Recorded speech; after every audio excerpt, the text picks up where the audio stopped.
Amazon's raising their prices because people in Bessemer are now making $20 an hour instead of $15 an hour, and that's why. And it's like, no. It's because they're wanting to put money in these people's pockets. They're paying $30 million for union busters. They're putting billions of dollars in the pocket of one person. Which side are you on? Which side are you on? So the next topic that we wanted to talk about is the Amazon union election. The second election, the rerun, is here. Ballots went out yesterday. They were mailed at 1 p.m. from the NLRB regional office down south for the rerun of the Bessemer, Alabama union election. The results of the election last year were set aside by the NLRB, mainly because there was a mail receptacle placed on company property in full view of security cameras, decked out with company propaganda, in violation of orders from the NLRB not to do that. In issuing their ruling, the NLRB said that doing this in violation of the prohibition from the NLRB with all this company property in full view of the security cameras, doing all this gave the impression that the company controlled the election, not the NLRB. Now that makes sense to me. After all, I would not want to cast a ballot at the Democratic Party headquarters, for example. I think that makes sense.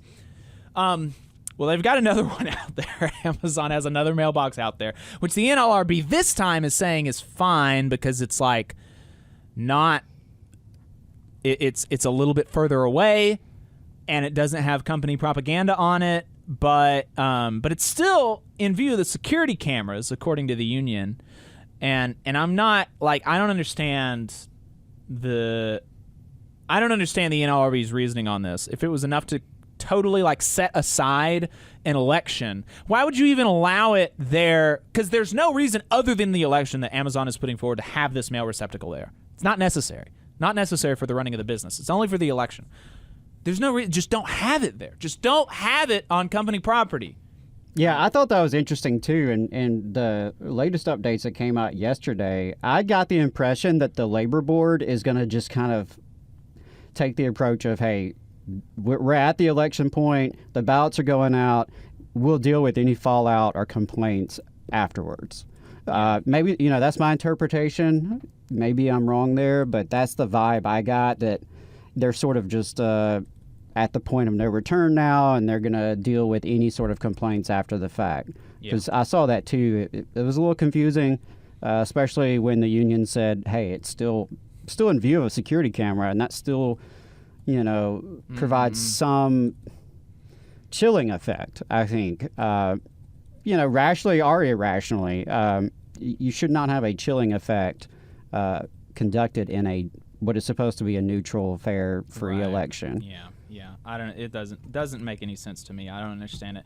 But beyond that, the company has been engaging in other illegal union busting activity. Isaiah Thomas, a ship dock worker at the Bessemer facility, said at a press conference that he has been surveilled and disciplined for discussing the union during break time, which is your legal and federally protected right as a worker in America. You can discuss union activity in neutral settings, like in a break room, and when you're not on the clock, when you're not supposed to be working. Which, just as an aside, this is the real free speech fight in the country that's going on. Absolutely. And until the millionaires that are crying about being censored from the tops of some of the most illustrious media institutions in the world, until these millionaires start caring about working people who are daily censored by their boss, who are or our sisters and brothers in Brookwood, who are being repressed by the state, who are being told by the government, you can only have so many people on the picket line. Until they start caring about that, I could not care less about whether you are on this or that platform, or whether these people want to be associated with you or want to speak to you. Like, I could not care less about that until you start caring about working people who are actually being censored in America. Yeah, and I think that's important. That's where the First Amendment battles are really Right. happening. That's where, the majority of people in this country feel First Amendment suppression. It's in the workplace or, on social media or in the community about their workplace. Yep. How many people feel safe and comfortable actually having open, organizing conversations with their coworkers, especially here in the South? Yep. You and I hear it from people all the time who are interested in unions and interested in organizing, but fear is a major factor there. Right. So, yeah, I don't want to hear about First Amendment, conflicts unless we bring that into the conversation. Oh, no. Instagram's putting a warning in front of my misinformation. I'm being censored. Oh, no. So, of course, beyond the illegal stuff, though, we've got the mandatory captive audience meetings that is totally legal that the company is holding 8 hours a day, 7 days a week, at penalty of job loss for workers at Amazon. I mean, talk about censorship and controlling your actions. That's crazy. And so all of this is evidence that labor law is broken. And what is the remedy under federal law for violating a worker's right to vote in a free and fair election? It's basically nothing. It's having another election. There's no fines. There are no harsher enforcement mechanisms. None of that. It's just a redo of the election. And of course, that benefits the employer because Amazon dropped a stunning $30 million on the last campaign. On the last anti-union campaign, $30 million. Okay? And now they're more profitable. They just released a financial report showing that they had like their most profitable quarter or year or whatever in the company's history. And now they're raising their prime prices.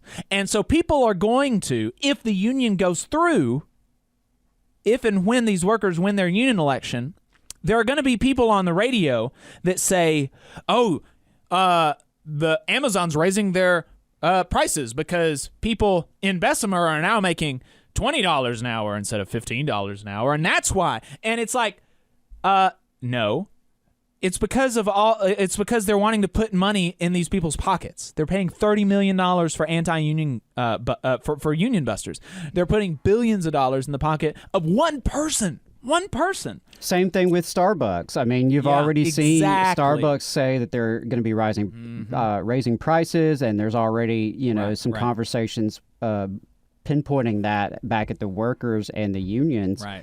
There's not even the first collective bargaining agreement signed at a Starbucks store. Right. It's not, you can't pin that on the union. You can't pin that on the workers for organizing. That's their right.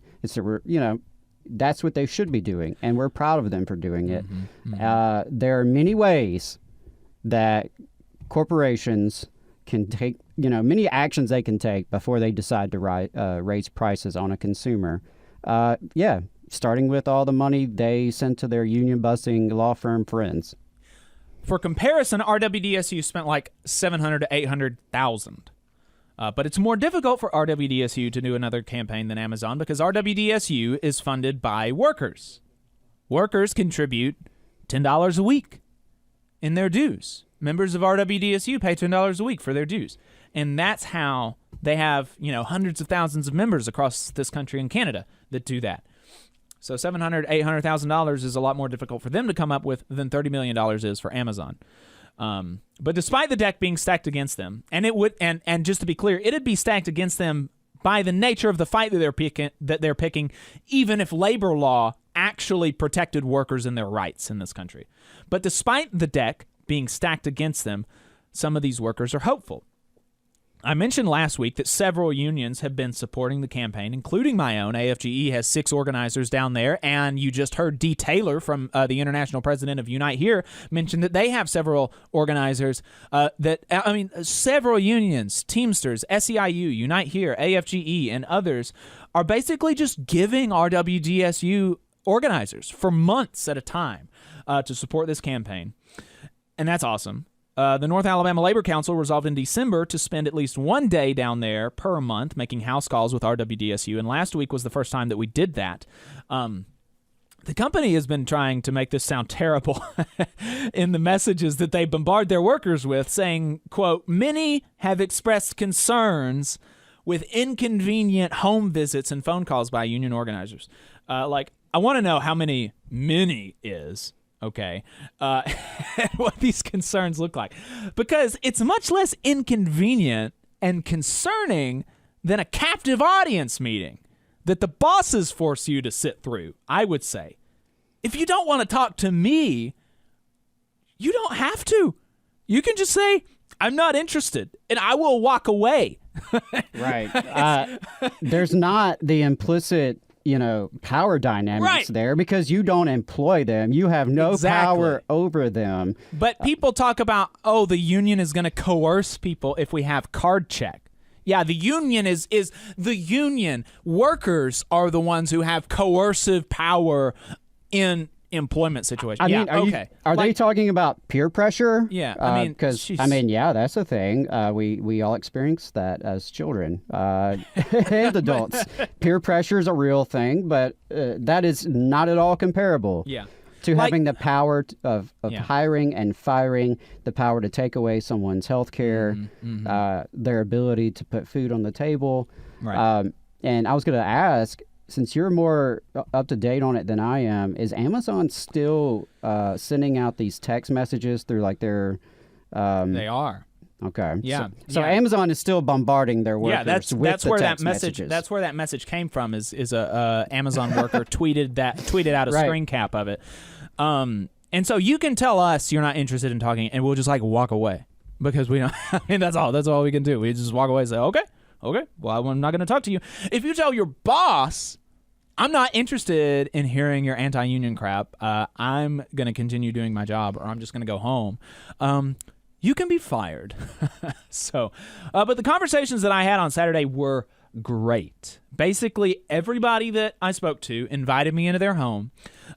Everyone was incredibly friendly and receptive, and a common theme that I heard from workers was that there were folks that voted no last time that are going to be voting yes this time.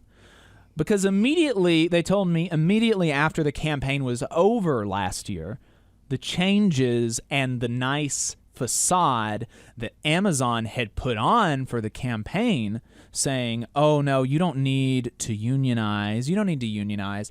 We understand there's some change. You want some changes. We'll just do that. You don't need any of this pesky power in the workplace. You don't need that. We'll do it. We'll take care of it." That all left after the campaign, and workers got upset about that because they felt like they had been lied to. One woman that I spoke to said that she didn't know a single person in her department that would be voting no. That is really amazing to hear. And More Perfect Union interviewed some workers expressing these thoughts that are more hopeful from workers on the ground. So let's listen to those two clips that I've got from More Perfect Union. A lot of them didn't vote. A lot of them were young people. A lot of young people didn't understand the importance of the union. But after we lost that vote, you know how many people said, I should have voted, that I should have. So it's a lot of mind changing. They went home and talked to their parents, their grandparents. Now let's play the second. The captive audience meetings the union busters have been running. Pro-union workers have been speaking up, and that has done wonders. That has really helped to shift the attitude towards the union within the facility. A way how we're able to reach as many people as we can is by taking up space within inside the facility, by taking action. In my department, we delivered a petition. We got a little over half the entire dock to come together. One of the things that we had in our petition was the microwaves. There were not enough microwaves in the break rooms, or they were broken. But the moment that we delivered our petition and showed that we meant business, next thing you know, they got microwaves in the break room. They had them stacked up, piled up, and they're like, okay. And with that action, it proves to our coworkers that real change can happen. But the only way that we can do that is by coming together and acting as a union. And that is important. Seeing people active, unafraid, and winning, That's going to be really helpful in making workers in the facility realize that, oh, like, we can do this. This is real. This is happening, and we can win. And the last story I want to tell you from last Saturday is one that, real quick before yeah. you get into that, we had a couple commenters say that the audio was not working for that second clip. So we'll see if we can get that queued up later in the show for those of you who missed it. Okay. But definitely check out More Perfect Union. And the thing I loved about that second clip there, for those of you who didn't hear it, was a worker, Isaiah, talking about an action they took already. I mean, again, you don't have to wait on a union election to take action in your workplace. And I think that was a great demonstration because Isaiah and I think he said over half the folks on his dock signed a petition. And the petition was about a lack of microwaves for the break room. You know, that seems like a very simple kind of thing, but how many of you have experienced that? I know I've certainly been there where the break room doesn't have enough microwaves for everybody for the lunch rush. You're all trying to have something to eat. Just, you know, put some calories in your body to make it through the rest of the shift. They had broken microwaves, not enough microwaves. Yeah. So Isaiah and his coworkers got this petition. They marched to the boss. They turned in this petition, and wouldn't you know it, a day later, they have plenty of microwaves. yeah, yeah. So, I mean, and I think that's pretty telling on how direct action can not only get the goods and what you're asking for, but inspire others and show a path forward for why organizing can be good and why that's a pathway moving forward to improve not just break room conditions, but their life as a worker. The last story that I wanted to mention from last Saturday really frustrates me because I was speaking to this very sweet but skeptical woman in her home. And you could tell that she had been through these captive audience meetings because one of the things that Amazon is saying is the union can't promise anything. And that's true, right? Because the union is just the workers. Workers are the union. And so, you know, you're not going to be told what to bargain for, how to bargain for it, you know, or when to strike, how to strike. Like, these are all decisions that you will have to make yourself once you have a union. Once you decide to unionize, these are decisions that are going to be made democratically and by the workers. And so, but she asks, you know, what is the union going to do? Give me $40 an hour? And she said it with the subtext of like, that's crazy talk. $40 an hour? That's never going to happen. And how sad that Amazon has been able to beat this woman down to where she's got like kids in college. You know, she's a middle-aged woman. And she believes that $40 an hour is an outrageous amount for her time. You know how much $40 an hour is? That's $80,000 a year. Union auto workers make $80,000 a year. Dock workers, union dock workers sometimes make double that. Electricians, some union warehouse workers even make $80,000 a year. That's not insane. That's not a crazy amount of money. That's chump change to what the union busters that Amazon is hiring. That's chump change to them. These people that Amazon is hiring, this third party that Amazon is bringing in to talk to these workers, that's chump change to them. They're making millions of dollars a year, individually, thousands of dollars, literally thousands of dollars an hour. And this woman does far more valuable and productive work for society than these union busters do. All they do is suck money off of the labor of other people. They don't create anything. They don't do anything of value. And they're making thousands of dollars an hour. And you think that what, GM has more money than Amazon? You know, give me a break. Maybe Amazon workers won't get $40 an hour on their first contract. Maybe not even on their second contract. But nobody else did. Nobody else did. GM workers, Ford workers, they didn't get $40 an hour on their first contract. But are they worth it? Hell yes. Hell yes. Amazon workers are worth $40 an hour. Hell yes. That's not crazy. That's not crazy talk. Why wouldn't they be worth $80,000 a year once they've been in the facility and have some experience? Hell yes. Power to the workers down there, in solidarity with them as they fight the fight against the largest corporate enterprise in the world and as they face this propaganda that tells them that they're not worth anything. The attorneys of Maples, Tucker, and Jacobs are proud to represent working people in Alabama and across the Southeast. They have over 100 years of experience representing injured workers in workers' compensation, personal injury, and disability claims. Let their attorneys help you when you get injured on the job. You can find them at www.mtandj.com or 855-617-9333. Let Maples, Tucker, and Jacobs help you when you get injured on the job. Again, the website is www.mtandj.com or the phone number 855-617-9333. No representation is made that the quality of legal services is greater than the quality of legal services from other law firms.